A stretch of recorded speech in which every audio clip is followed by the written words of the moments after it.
காவல் உதவி ஆய்வாளர் ஜீவிதா அவர்கள், sub inspector of police Jeevitha அவர்கள் தன்னுடைய பெற்றோருடன் விருதுகளை பெற்றுக் கொள்கிறார்.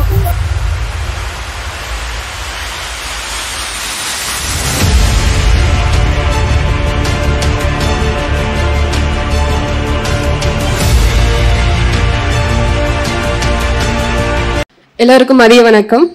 ஆகாஷருக்கும் சிறப்பு விருந்தினர் அனைவருக்கும் என்னுடைய மாலை மதிய வணக்கம். எனக்கு கிடைச்ச இந்த வெற்றி என்னோட இது இல்லை, எங்கள் அம்மாவுக்கு தான் நான் சொல்லுவேன். ஏன்னா இத்தனை வருஷம் எனக்காக பொறுமையாக விட்டுருக்காங்க. அம்மா நான் கண்டிப்பாக படித்து நான் மேலே வருவேன், நான் நம்புங்கன்னு சொல்லி என்னை நம்பி இருந்தாங்க. அதுவும் எனக்காக அவங்க பட்ட கஷ்டங்கள் அதிகம். ஒரு ஆணுக்கு சமமாக இருந்து எங்கள் அம்மா ரொம்ப உழைச்சிருக்காங்க. அவங்களுடைய கையையும் காலையும் பார்த்து நான் அதிக நாள் அழுதுருக்கேன். அவங்களுக்காக நான் நிச்சயம் ஒரு அரசு அதிகாரியாக நான் ஆவேன்னு சொல்லி முயற்சி செஞ்சுருக்கேன்.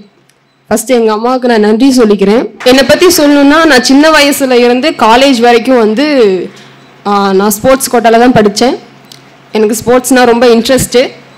அந்த ஸ்போர்ட்ஸில் நான் என்னென்ன அச்சீவ்மெண்ட் பண்ணியிருக்கேங்கிறத உங்கள்கிட்ட ஷேர் பண்ணிக்கிறேன். ஏன்னா உங்களுக்கு மோட்டிவேஷ்னலாக இருக்கும். நான் 11th இருந்து காலேஜ் வரைக்குமே கபடி கேம் அதை நான் சூஸ் பண்ணேன். 7 முறை தமிழ்நாடு அணிக்காக விளையாடி இருக்கேன்.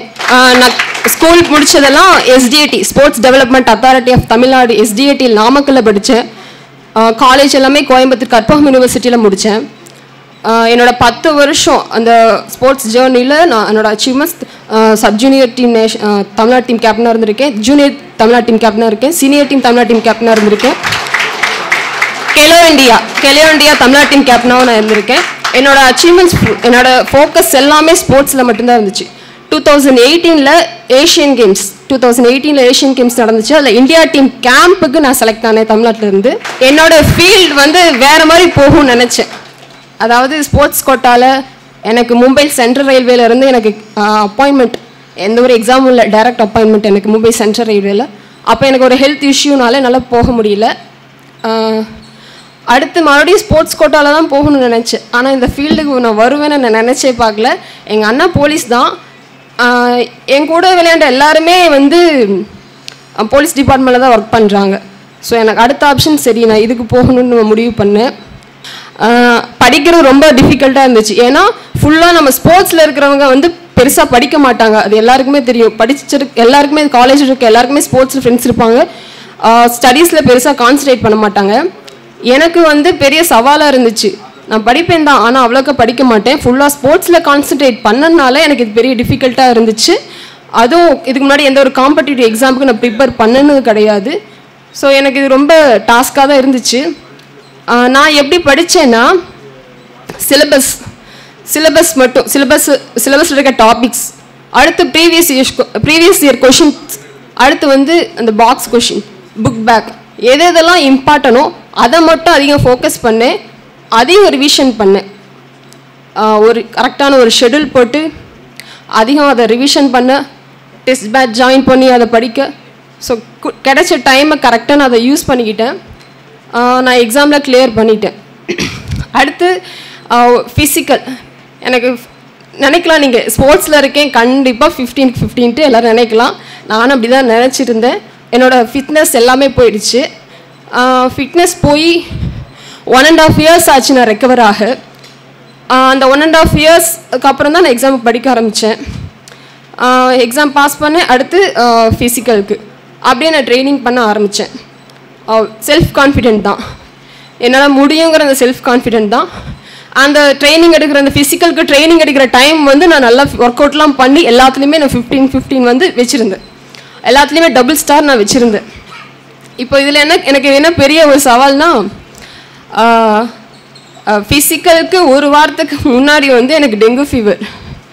அந்த டெங்கு ஃபீவர் 7 நாள், ஒரு வாரம் 7 நாள் ஃபுல்லாக பெல்லில் இருக்கேன். என்னோடய ஃபிட்னஸ் ஃபுல்லாக போயிடுச்சு. 5 கிலோ அசால்ட்டாக நான் குறைஞ்சிட்டேன். அம்மாவை பிடிச்சி நான் அழுகிறேன். அந்த 10 வருஷம் ஸ்போர்ட்ஸ் ஃபீல்டில் நான் கஷ்டப்பட்டது சொல்ல முடியாது. அம்மாவுக்கு தெரியும். 26 வயசு இருக்குது. இப்போ எனக்கு 26 வயசு. இது வரைக்கும் எங்கள் அம்மா விட்டுருக்காங்க. இது வரைக்கும் நிச்சயமாக நான் சாதிச்சிருவேன், நிச்சயமாக ஒரு வேலைக்கு நான் போயிடுவேம்மா, என்ன நம்புங்கன்னு சொல்லி எங்கள் அம்மா என்னை நம்பினாங்க. ரொம்ப கஷ்டப்பட்டுருக்கேன். மறுபடியும் இப்படி நாம் ஒரு இன்ஜுரி ஆச்சு, அதுலேருந்து ரெக்கவர் ஆகி வந்தேன். இப்போ மறுபடியும் ஒரு டெங்கு ஃபீவர், எனக்கு ஃபிசிக்கலுக்கு ஒரே வாரம் தான் இருக்குது அப்படின்னு சொல்லி ரொம்ப கவலைப்பட்டு அழுதேன். அப்புறமா நான் வீட்டுக்கு வந்ததுக்கப்புறம் கரெக்டாக ஒரே வாரம் தான் ஃபிசிக்கலுக்கு. டாக்டர் சொன்னாங்க, ஒரு மாதம் எந்த ஒரு ஃபிசிக்கல் ஆக்டிவிட்டீஸ் இருக்கக்கூடாது, ஒரு மாதத்துக்கு நல்லா சாப்பிட்டு நீங்கள் நல்லா ரெஸ்ட் எடுக்கணும். ஏன்னா 5 kg லாஸ் ஆகிடுச்சு, ஸ்ட்ரென்த் எல்லாம் போயிடுச்சு. நான் ஆல்ரெடி ஸ்போர்ட்ஸ் தான் இருந்தேன், இருந்தாலும் எல்லாமே போயிடுச்சு. ஒரே வாரம் தான் இருக்குது. எல்லோரும் சொன்னாங்க சும்மா போய் அட்டென்ட் பண்ணிட்டு வாங்க அப்படின்ட்டு. ஆனால் நான் முடியாதுன்னு தான் சொன்னாங்க. எனக்கு அந்த எண்ணமே இல்லை, முடியாதுன்னு நான் நினைக்கவே இல்லை. எப்படியா முடியாமல் போகும், நிச்சயம் என்னால் முடியும். இன்னும் ஒரு வாரம் இருக்குது, நல்ல டைம் இருக்குது. 2 செஷன் ப்ராக்டிஸை 3 செஷன் ப்ராக்டிஸாக போட்டு நம்ம பண்ணுவோம் அப்படிங்கிற ஒரு கான்ஃபிடென்ட் லெவல் தான் எனக்கு அதிகமாச்சே தவிர்த்து எனக்கு கொஞ்சம் கூட பயம் இல்லை, முடியாதுன்னு நினைக்கல. வீட்டுக்கு வரேன், வீட்டுக்கு அடுத்த நாள் கிரவுண்ட் போகிறேன். ஃபஸ்ட் நாள் மயக்கம் போட்டு விழுந்துட்டேன். எல்லாத்துலேயுமே டபுள் ஸ்டார் வச்சுருந்தேன். 100ல் 15 கரெக்டாக நான் ஓடிட்டு இருந்தேன். ஃபீவருக்கு அப்புறம் நான் டெஸ்ட் பண்ணி பார்க்கும்போது 17 தான் ஓடுறேன். எனக்கு அப்போவே ரொம்ப ஃபிசிக்கல் கண்டிஷன் ரொம்ப வீக்கு. அடுத்த 6 நாள் தான் இருக்குது. அதே தான், நான் மனசு விடலை, தன்னம்பிக்கையோடு நான் பண்ணிகிட்டே தான் இருந்தேன். எனக்கு அந்த பயமும் இல்லை, என்னால் முடியுங்கிற அந்த ஒரு நம்பிக்கை மட்டும்தான். அடுத்த 6 நாள் முடிஞ்ச எஃபர்ட்டை போட்டேன். 3 செஷன் ப்ராக்டிஸ், நல்லா சாப்பிட்டு நல்லா ஒர்க் அவுட் பண்ணி கடைசி நாளில் எல்லாத்துலேயுமே நான் டபுள் ஸ்டார் போடுற அளவுக்கு நான் ஒர்க் அவுட் பண்ணி என்னை நான் தயாராக்கினேன். அது என்னாலே நம்ப முடியல. எதனால எனக்குள்ளே இருக்க செல்ஃப் கான்ஃபிடென்ட் மட்டும்தான் என்னை இந்த அளவுக்கு கொண்டு வந்தது. அதுவும் எங்கள் அம்மா பட்ட கஷ்டங்கள். எங்கள் அம்மா எனக்காக என்னை நம்பி இருந்தாங்க. ஒரு ஆணுக்கு சமமாக எங்கள் அம்மா இருந்தாங்க. ஊருக்குள்ளெல்லாம் பிள்ளை எத்தனை வருஷம் விளையாட விட்டுட்டா, எதுக்கு இப்படிலாம் எப்படின்னு நிறையா பேர் பேசினாங்க. அப்படி பேசினவங்க மத்தியில் எங்கள் அம்மா முன்னாடி நான் ஒரு நல்ல ஒரு அரசு அதிகாரியாக நான் இருக்கணும்னு முடிவு பண்ணனால மட்டும்தான் என்னால் வர முடிஞ்சிச்சு. அடுத்து நான் எல்லாத்துலேயுமே டபுள் ஸ்டார் நான் போட்டேன் ப்ராக்டிஸ் டைம்லேயே. அடுத்து ஃபிசிக்கல் போகிறேன், ஃபிசிக்கல்லையும் நான் எல்லாத்துலேயுமே டபுள் ஸ்டார் போட்டு அடுத்து ஒரு ஸ்டேஜ்னால் interview, mark interview. Sir conduct பண்ண எல்லா மார்க் இன்டர்வியூ நான் அட்டன் பண்ணேன். எனக்கு ஒரு கான்ஃபிடென்ட் லெவல் கிடச்சிச்சு. ஆகாஷ் சாருக்கு ரொம்ப நன்றி சொல்லிக்கிறேன். ஸோ ரொம்ப லைஃப்பில் நிறையா ஸ்ட்ரகிள், அதை தாண்டி தான் வந்திருக்கேன். உங்கள் லைஃப்லேயும் நிறையா ஸ்ட்ரகிள்ஸ் கண்டிப்பாக இருக்கும், இல்லாமல் இருக்காது. ஒரே ஒரு விஷயந்தான், டைம் வேஸ்ட் பண்ணாமல் படிங்க. நான் பண்ணது ஷெடியூல் போட்டு கரெக்டாக எதை படிக்கணுமோ அதை மட்டும்தான் படித்தேன். அதனால தான் என்னால் ஜெயிக்க முடிஞ்சிச்சு. Syllabus, previous year question, book back box, எதெல்லாம் முக்கியமானதை மட்டும்தான் நான் படித்தேன். அதனால தான் சீக்கிரம் வர முடிஞ்சிச்சு. அதே சமயம் தன்னம்பிக்கை. சுற்றி எல்லோரும் முடியாதுன்னே சொல்லிட்டாங்க, எனக்குள்ளே முடியாதுன்னு தான் நினச்சேன். ஆனால் மறுபடியும் ஒரு மனசு, உன்னால் முடியும், நீ ஜெயிப்ப முடியும் அப்படின்னு சொல்லி அந்த ஒரு செல்ஃப் கான்ஃபிடென்ட்டோடு என் லைஃப்பை ரன் பண்ணேன்.